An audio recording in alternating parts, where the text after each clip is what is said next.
Hello, friends. It's been a minute, hasn't it? I know it seems like I don't think I've made a video, a VC type video for all of 2024. And it's December 29th as I record this. uh, what can I tell you? Uh, Life pretty much has gotten in the way. Work has really gotten in the way. But I had about a month or two ago, I had someone who I talked to on Facebook who also watches my YouTube videos actually reach out to me and say and ask me if I still was on YouTube at all. And I had to kind of sheepishly answer and say, not really. But I'm here now. I'm doing the best I can. And actually, the reason I'm making this video is that I had a little bit of a revival yesterday because over the Christmas holiday, my friend Emma, whose channel is 8 Vinyl Low, which if you aren't watching Emma's videos, what the hell's wrong with you? But no, seriously, check her out. She's makes excellent videos and does live streams as well. So she had reached out and said, hey, do you want to get together, because she's off for the holidays. I've been off this past week for vacation and go record digging. So I said, absolutely. Like I said, I haven't been in a record store probably all year. I think total for 2024, I may have purchased around 10 records. Maybe that would probably be like the max. Probably 8 to 10, I'd say. Still spinning intermittently, but purchasing way less this year than any other year since I've been active as a record collector. Yesterday, that all changed. So I suggested that she come up by me. I'm in Northwest Indiana now. I'm not in Illinois anymore. There are a couple shops relatively close to me. So she came over yesterday, visited the family, and we went on a dig. So purpose of this video is just to show you what I bought, because for the first time in a really long while, I've felt that excitement you feel going into a record store. And I didn't necessarily have specific things I was looking for, but I did end up coming across a fairly sizable stack of records, which made me happy. So I'm going to get right to it. See if I still remember how to do this. Dave Matthews Band is a favorite of my wife's. I like them too. Crash just got a reissue treatment. I want to say last year. I think this reissue came out last year. But I'd actually meant to buy this when I saw a Facebook ad for this, and never got around to it. So I was in the most of the records that are in this first stack, because we went to two stores. The first one being S&J Stereo in Highland. Is it Highland or Schererville, Indiana? One or the others. But yeah, this was one that I'd meant to buy. So when I saw it, I just picked it right up. And because of my long exposure to the VC and the many people who make videos in the VC, you make mental lists, or at least I do, or I did at the time, of things that you see people show, and you're like, oh yeah, that sounds like something I might like. Well, if any of you watch Mazzy's videos, you've probably seen him show this video. I mean, not this record. Sorry, I'm out of practice. Flying Bruto Brothers' first album. This is a reissue also, of course. And he's talked about the Flying Bruto Brothers a lot in some of his videos, and I'd actually heard a track off of this record on the radio. Saturday Morning Flashback is a local radio show that I mostly listen to on Saturdays, of course, and they played a track off of this record a couple of months ago, and I remember really enjoying it, so I was like, oh, I should really pick that up. So again, I saw it in the bins, and I just grabbed it because I liked it, and I hope I like the rest of the album. Morphine is a band that I've always liked, and this was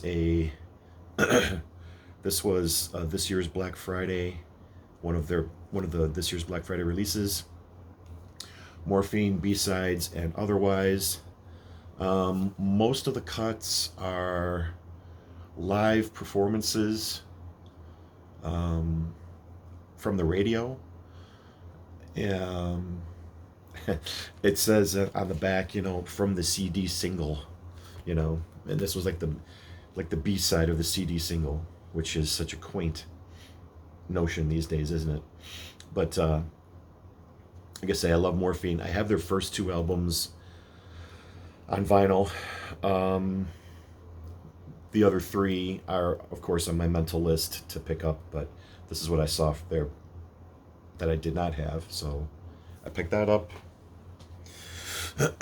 And then on satellite radio, which I still have for now in my car, I hear a lot of Rage Against the Machine on the Lithium channel. So, of course, as I was thumbing through the newer releases bins, I came across this. This is their album Renegades. Show the back. And I don't have any Rage in my collection on vinyl, so I figured this would be a good place to start. Then, Tears for Fears, The Seeds of Love. This is another one that I've always meant to get, and has been reissued, re-released on vinyl. I have their new album, Songs for a Nervous Planet. I should have pulled it so I could have showed you the cover, but I forgot. So we're recording, so we're not moving. But yeah, Seeds of Love is definitely one of their classics from 1989, I believe. And excited to hear this one. And the only used record that I'd bought at S&J is Lonnie Brooks, Live from Chicago, on Alligator Records, which I don't think has ever released a bad album.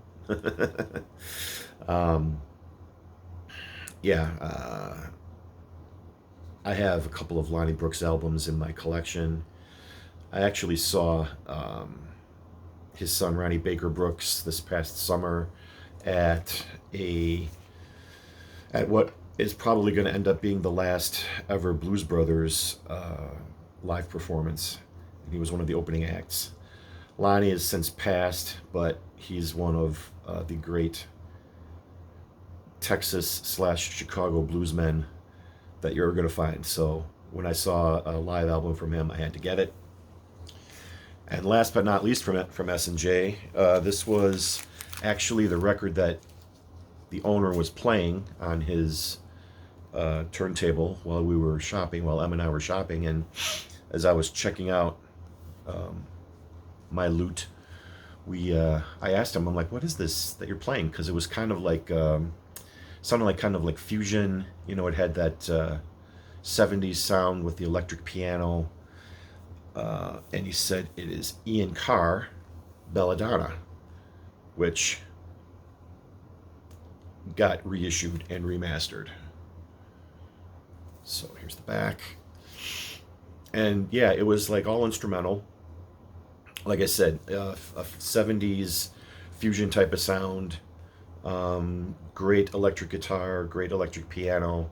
That Rhodes electric piano that was so prevalent in 70s jazz fusion type music. So I was pretty excited to grab this and listen to the whole thing all over again. So that was a pretty good stack for me. Needless to say, for someone who hasn't really bought records here in the past year. But we also, Emma and I also wanted to check out Crown Point Records, which is actually, it actually turned out to be a better place to go in terms of finding stuff. Even though I bought all these at S&J and it was fine, I got yet another stack of albums at S&J, and all of these are used. But, and I even mentioned this to the lady when I was checking out my records there, that I've never seen as many blues albums there that I instantly wanted.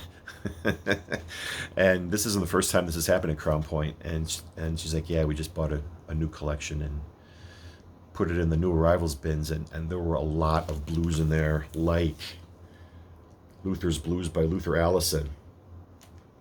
I'm not sure if this is his second or third album or where it falls in his discography, but it's on the Gordy label because Luther Allison was originally signed by Motown Records, and this record is on the, that purple and yellow Gordy record label. And all of these records are in pretty nice shape. There might be just a little bit of surface dust. They might need a little light cleaning, but overall the vinyl was really, really nice. So I'm a fan of Luther, and I didn't have this, so as soon as I saw it, I just grabbed.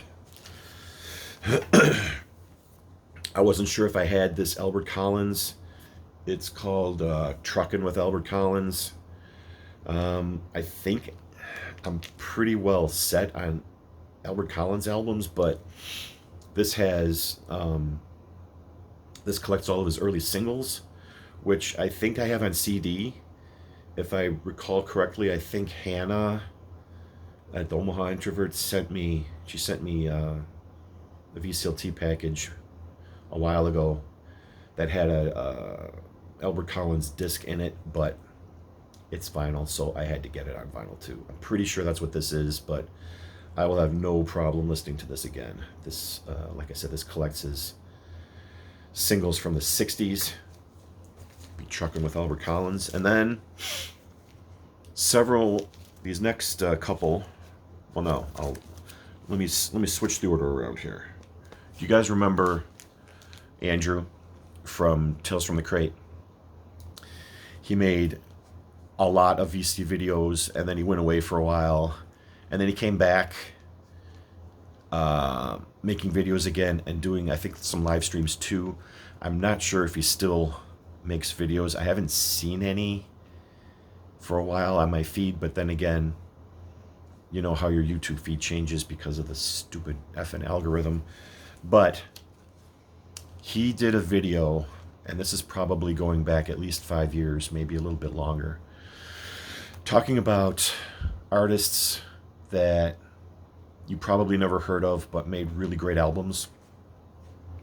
Well, he talked about Johnny Jenkins and one of his videos, and this is his album Ton Ton Macoute. This is on the Capricorn label. This came out in the early 70s. The Allman Brothers were probably the other big name on the Capricorn label. Yeah, the back cover is a little hinky, but the record inside is in very, very nice shape. I looked for this record everywhere. He covers I Walk on Gilded Splinters by Dr. John, and I have that song, I think, on the Duane Allman anthology. I think, or there's a Capricorn anthology that I think I have. But I looked for this album high and low. Of course, in stores, in the wild, at shows, online even. And unless I wanted to pay like an exorbitant amount of money for it, I was out of luck until yesterday. Like I said, flipping through the new arrivals bins, which is pretty much random. You don't know what you're going to really find in there. It's just whatever came in recently. Duh. And there it was. And I'm like, son of a bitch. It's a, you can see the, where's the thing? Oh, yeah, here we go. It's a cutout, it's surf time in the cutout bin. But nevertheless, Johnny Jenkins has a great voice and put out some, I don't know if he put out any other albums than this one, but it was one of those things that stayed in my mind all these years. You know, you kind of have your mental list. Of course, my mental list, you know, I forget what's on there sometimes, but when I saw this, I just had to grab it, and I was thrilled to have this album. So I'll be spinning this definitely sooner than later. Another one that I've been looking for, which may not seem as uncommon as all that, is Arthur by the Kinks. I think this also got reissued recently. This looks like to be a 70s repress, judging by the inner sleeve. It's got that Warner Brothers Lost Leaders inner sleeve. I don't know if you guys know what I'm talking about. It's on Reprise Records, but of course, I love the Kinks, which is also one of those bands that's somewhat hard to find on vinyl. I know some of their things are getting reissued. I know Muswell Hillbillies got reissued here a year or two ago, which I picked up, and it sounds great. But I'd always kind of wanted Arthur, and seeing it there right in front of me as I was flipping through, and I just grabbed it. Record's in great shape, so always glad to have more Kinks in my collection. Back to the blues, we have Taj Mahal. Here's the back. Leaving Trunk is one of the songs that I usually always hear if I'm on Spotify and I'm driving and I just call up like a blues playlist for something to listen to. There's usually always a Taj Mahal song on there, and he's one of those guys that I know people have raved about him and said good things, and it was time for me to get some Taj in my collection, so I picked this one up as well. Last but not least, the Sun Seals Blues Band, also on the Alligator label. I have Sun Seal's first two albums, actually, Midnight Sun, and it's a live album, which I think is called Live Burnin' or something like that. Again, saw it in the bins, just grabbed it because I love Sun Seals. I basically, you know what you're getting with, this is also on the Alligator label, as I said. You know what, you're going to have a good time picking up Sun Seals. So I was thrilled to pick this record up. So I don't know how many albums that was, but that's probably as many or more in one day that I bought the entire year as far as album consumption. So I just wanted to come out here and show you guys. I miss you, to everyone who watches. Excuse me, I miss the VC. I miss the interaction. I'm still in touch with several people from the VC, you know, on a regular basis. I still watch videos here and there, but I'm not really saying I'm back, baby, even though I want to, but for today, for now, I am. Like I said, my work situation hasn't changed. I get too many 12-hour days, and that just takes all of my time and energy. But, and I know I've said this before, I'm going to try to spin more records, try to spend more time getting back what life, work, and everything else is taken. So, excuse my voice, I'm sorry. Raspy today. And I'm out of practice. So if you made it all the way through to the end here, thank you for watching. I love you all, and I will hopefully see you around more soon. So until next time, keep him spinning. It's your boy Jeff. Peace.